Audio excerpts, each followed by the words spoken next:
ಎಲ್ಲರಿಗೂ ನಮಸ್ಕಾರ. ದಕ್ಷಿಣ ಭಾರತದ ಜೀವನಾಡಿ ಅಂತಲೇ ಫೇಮಸ್ ಆಗಿರೋ ಕಾವೇರಿ ನದಿಯ ಒಂದು ಅದ್ಭುತ ಪಯಣದ ಬಗ್ಗೆ ಇವತ್ತು ತಿಳಿದುಕೊಳ್ಳೋಣ. ಬನ್ನಿ ಈ ಕಥೆಯನ್ನ ಒಟ್ಟಿಗೆ ಕೇಳೋಣ. ಒಂದು ನದಿ, ಆದರೆ ಅದಕ್ಕೆ ಸಾವಿರ ಕಥೆಗಳಿವೆ. ಪಶ್ಚಿಮ ಘಟ್ಟದ ತುದಿಯಲ್ಲಿ ಹುಟ್ಟಿ ಬಂಗಾಳ ಕೊಲ್ಲಿಯನ್ನ ಸೇರುವವರೆಗಿನ ಈ ಪಯಣ ಇದೆಯಲ್ಲ, ಅದು ನಿಜಕ್ಕೂ ರೋಚಕ. ಕಾವೇರಿ ನದಿ ಎಷ್ಟು ಉದ್ದ ಇದೆ ಅಂತ ಅಂದಾಜಿದೆಯಾ? ಬರೋಬ್ಬರಿ 805 ಕಿಲೋಮೀಟರ್. ಇದು ಕೇವಲ ಒಂದು ನಂಬರಷ್ಟೇ ಅಲ್ಲ, ಲಕ್ಷಾಂತರ ಜನರ ಬದುಕನ್ನೇ ರೂಪಿಸಿದ ಒಂದು ಮಹಾನ್ ದಾರಿ. ಈ ನದಿಯ ಪಯಣ ಮುಖ್ಯವಾಗಿ 2 ರಾಜ್ಯಗಳಲ್ಲಿ ಸಾಗುತ್ತೆ. ನಮ್ಮ ಕರ್ನಾಟಕದಲ್ಲಿ ಸುಮಾರು 320 ಕಿಲೋಮೀಟರ್ ಹರಿದರೆ, ತಮಿಳುನಾಡಿನಲ್ಲಿ ಅದಕ್ಕಿಂತ ಹೆಚ್ಚು, ಅಂದ್ರೆ 416 ಕಿಲೋಮೀಟರ್ ಹರಿಯುತ್ತೆ. ಅಷ್ಟೇ ಅಲ್ಲ, ಸ್ವಲ್ಪ ದೂರ 2 ರಾಜ್ಯಗಳಿಗೂ ಗಡಿಯಾಗಿ ನಿಲ್ಲುತ್ತೆ. ಸರಿ, ಹಾಗಿದ್ರೆ ಈ ಮಹಾನದಿಯ ಕಥೆಯನ್ನ ಅದರ ಹುಟ್ಟಿನಿಂದಲೇ ಶುರು ಮಾಡೋಣ ಅಲ್ವಾ? ಒಂದು ನದಿಯ ಜನ್ಮ ವೃತ್ತಾಂತ ಹೇಗಿರುತ್ತೆ ಅಂತ ನೋಡೋಣ. ಕಾವೇರಿಯ ಉಗಮಸ್ಥಾನ ನಮ್ಮ ಕರ್ನಾಟಕದ ಹೆಮ್ಮೆ. ಕೊಡಗು ಜಿಲ್ಲೆಯ ಬ್ರಹ್ಮಗಿರಿ ಬೆಟ್ಟಗಳ ಸಾಲಿನಿರೋ ತಲಕಾವೇರಿ ಅನ್ನೋ ಪುಣ್ಯಕ್ಷೇತ್ರ. ಅಲ್ಲಿರೋ ಒಂದು ಸಣ್ಣ ಕುಂಡಿಕೆಯಿಂದ ಹುಟ್ಟೋ ಈ ನದಿ ಮುಂದೆ ಒಂದು ಬೃಹತ್ ನದಿಯಾಗಿ ಬೆಳೆಯುತ್ತೆ ಅನ್ನೋದೇ ಒಂದು ಅದ್ಭುತ. ಇನ್ನು ಕಾವೇರಿ ಪಯಣದ ಮುಂದಿನ ಹಂತಕ್ಕೆ ಬರೋಣ, ಅಂದ್ರೆ ನಮ್ಮ ಕರ್ನಾಟಕದಲ್ಲಿ ಅದರ ಪ್ರಯಾಣ ಹೇಗಿರುತ್ತೆ ಅಂತ. ಇಲ್ಲೇ ಕಾವೇರಿ ತನ್ನ ನಿಜವಾದ ಶಕ್ತಿಯನ್ನ ಪಡೆದುಕೊಳ್ಳೋಕೆ ಶುರು ಮಾಡೋದು. ಕರ್ನಾಟಕದಲ್ಲಿ ಹರಿಯುವಾಗ ಕಾವೇರಿ ಒಂಟಿಯಾಗಿರೋಲ್ಲ. ಅದಕ್ಕೆ ಒಂದಾದ್ಮೇಲೆ ಒಂದರಂತೆ 4 ಪ್ರಮುಖ ಉಪನದಿಗಳು ಬಂದು ಸೇರ್ಕೊಳ್ತಾವೆ: ಹಾರಂಗಿ, ಹೇಮಾವತಿ, ಲಕ್ಷ್ಮಣತೀರ್ಥ ಮತ್ತು ಕಬಿನಿ. ಈ ಎಲ್ಲಾ ನದಿಗಳು ಸೇರಿದ್ಮೇಲೆ ಕಾವೇರಿಯ ಗಾತ್ರ, ಅದರ ಹರಿವಿನ ರಭಸ ಎಲ್ಲವೂ ಜಾಸ್ತಿಯಾಗುತ್ತೆ. ಟಿ ನರಸೀಪುರ ಇದೊಂದು ತುಂಬಾನೇ ಇಂಪಾರ್ಟೆಂಟ್ ಜಾಗ. ಯಾಕಂದ್ರೆ ಇಲ್ಲೇ ಕಬಿನಿ ಮತ್ತು ಕಾವೇರಿ ನದಿಗಳು ಒಂದು ಭವ್ಯವಾದ ಸಂಗಮವನ್ನ ಏರ್ಪಡಿಸ್ತವೆ. ಇದು ನೋಡಕ್ಕೆ 2 ಕಣ್ಣು ಸಾಲ್ದು. ಈ ಸಂಗಮಕ್ಕೆ ದಕ್ಷಿಣದ ತ್ರಿವೇಣಿ ಸಂಗಮ ಅಂತಾನೂ ಕರೀತಾರ. ಸಂಸ್ಕೃತದಲ್ಲಿ ತ್ರಿವೇಣಿ ಸಂಗಮ ಅಂದ್ರೆ 3 ನದಿಗಳು ಸೇರೋ ಜಾಗ.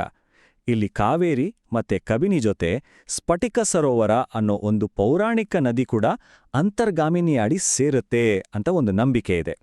ತನ್ನ ಪಯಣದ ದಾರಿಯಲ್ಲಿ ಕಾವೇರಿ 3 ಪವಿತ್ರ ನದಿ ದ್ವೀಪಗಳನ್ನು ಸೃಷ್ಟಿ ಮಾಡುತ್ತೆ.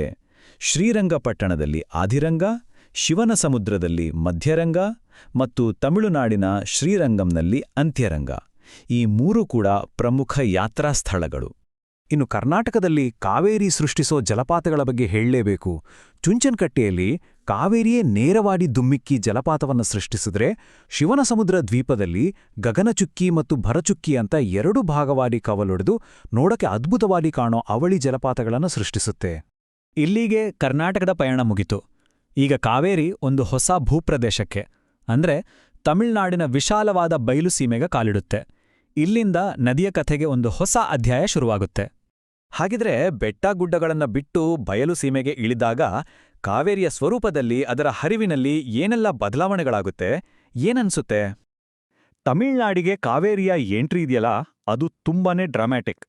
ಕರ್ನಾಟಕ ತಮಿಳ್ನಾಡು ಗಡೀಲಿರೋ ಸುಂದರವಾದ ಭೋರ್ಗರೆಯೋ ಹೊಗೆನಕಲ್ ಜಲಪಾತದ ಮೂಲಕವೇ ಅದು ತಮಿಳ್ನಾಡಿನ ಪ್ರವೇಶ ಮಾಡುತ್ತೆ. ತಮಿಳ್ನಾಡಿನ ಬಯಲು ಸೀಮೆಯಲ್ಲೂ ಕಾವೇರಿಗೆ ಜೊತೆ ಸಿಗುತ್ತೆ. ಇಲ್ಲಿ ಅದಕ್ಕೆ ಕೊನೆಯದಾಗಿ ಇನ್ನೂ 3 ಪ್ರಮುಖ ಉಪನದಿಗಳು ಬಂದು ಸೇರ್ಕೋತಾವೆ.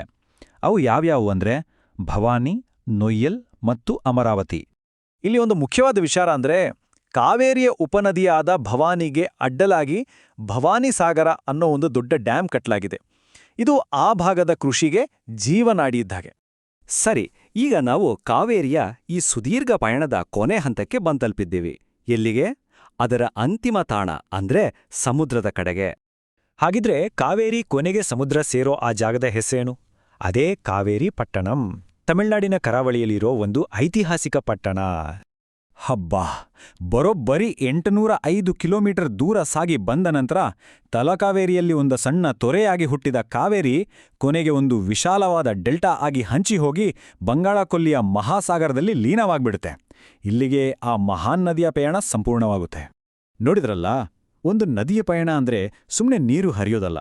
ಅದು ಹೇಗೆ ಒಂದು ಇಡೀ ಪ್ರದೇಶದ ಭೂಮಿಯನ್ನ, ಅಲ್ಲಿನ ಜನರ ಬದುಕನ್ನ, ಅವರ ಸಂಸ್ಕೃತಿಯನ್ನು ರೂಪಿಸುತ್ತೆ ಅನ್ನೋದು ನಿಜಕ್ಕೂ ಆಳವಾಗಿ ಯೋಚನೆ ಮಾಡಬೇಕಾದ ವಿಷಯ ಅಲ್ವಾ?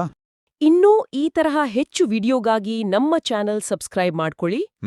ಹಾಗೆ ನಿಮ್ಮ ಅನಿಸಿಕೆನ ಕೆಳಗಡೆ ಕಮೆಂಟ್ ಮಾಡಿ. ಹೌದು, ಸಿಗೋಣ ಮುಂದಿನ ವಿಡಿಯೋದಲ್ಲಿ. ನಮಸ್ಕಾರ. ನಮಸ್ಕಾರ.